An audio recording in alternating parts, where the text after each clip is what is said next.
தமிழ்நாடு நாட்டுப்புற கலைஞர்கள் நல வாரியத்தின் உறுப்பினர்களுக்கு நல திட்டங்களை வழங்கும் பொருட்டு மாண்புமிகு முதலமைச்சர் அவர்களின் அறிவிப்பின் அடிப்படையில் 1 கோடி ரூபாய் நிதி ஒதுக்கீடு செய்து அரசாணை வெளியிடப்பட்டுள்ளது. நாட்டுப்புற கலைஞர்கள் மற்றும் அவர்களின் வாரிசுகளுக்கு கல்வி, திருமணம், கண் கண்ணாடி, இயற்கை மரணம், ஈமச்சடங்கு உள்ளிட்ட நிதியுதவிகள் கோரி விண்ணப்பம் செய்தவர்களில் தகுதியான 941 பயனாளிகளுக்கு தேர்வு செய்யப்பட்டு அவர்களில் 10 நாட்டுப்புற கலைஞர்கள் மற்றும் அவர்களின் வாரிசுகளுக்கு நிதியுதவிகளை காசோலைகளை வழங்குமாறு மாண்புமிகு முதலமைச்சர் அவர்களை பணிவுடன் கேட்டுக்கொள்கிறேன். திரு என் வீரசெல்வம், திருமதி எம் முத்தரசி,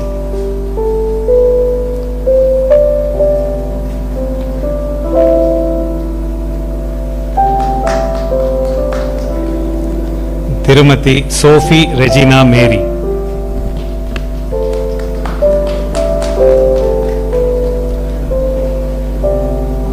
திரு இளையராஜா,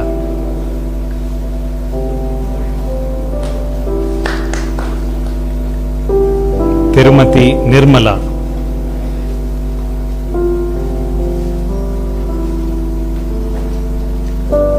திருமதி வனிதா,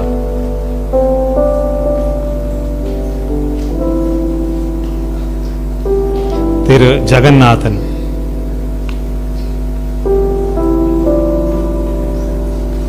திருமதி குருவம்மாள்,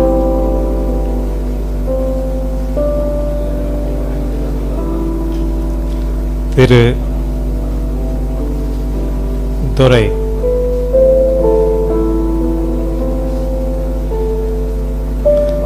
திருமதி கே அம்மு,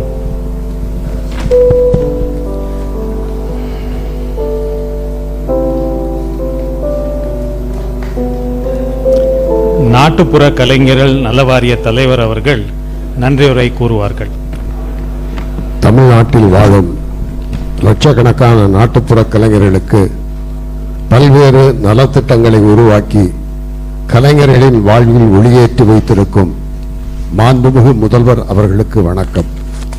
முத்தமிழறிஞர் டாக்டர் கலைஞர் அவர்களால் துவங்கப்பட்ட தமிழ்நாடு நாட்டுப்புற கலைஞர்கள் நல வாரியத்திற்கு 2008ஆம் ஆண்டு பிறகு 1 கோடி ரூபாய் நிதி ஒதுக்கீடு செய்து நாட்டுப்புற கலைஞர்களுக்கான நலத்திட்டங்கள் அனைத்தையும் செயல்படுத்திட வழிவகை செய்து கொடுத்ததற்காகவும் ரூபாய் 50 லட்சம் தொகைக்கு தேர்வு செய்யப்பட்டுள்ள 941 கலைஞர்களில் 10 நாட்டுப்புற கலைஞர்கள் மற்றும் அவர்களது மரபுரிவினருக்கு கல்வி உதவித்தொகை, திருமண நிதியுதவி, மூக்கு கண்ணாடி நிதியுதவி, இயற்கை மரணம் மற்றும் ஈமச்சடங்கு நிதியுதவிகளை வழங்கி சிறப்பித்துள்ள மாண்புமிகு முதல்வர் அவர்களுக்கு தமிழ்நாடு நாட்டுப்புற கலைஞர்கள் நலவாரியம் சார்பாக எங்களது நன்றிகளை தெரிவித்துக் கொள்கிறோம். இந்நிகழ்வில் பங்கு பெற்ற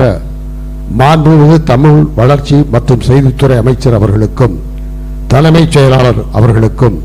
சுற்றுலா பண்பாடு மற்றும் அறநிலையங்கள் துறையின் அரசு முதன்மை செயலாளர் அவர்களுக்கும், கலை பண்பாட்டு இயக்குனர் அவர்களுக்கும் எங்களது நன்றியை தெரிவித்துக் கொள்கிறோம்.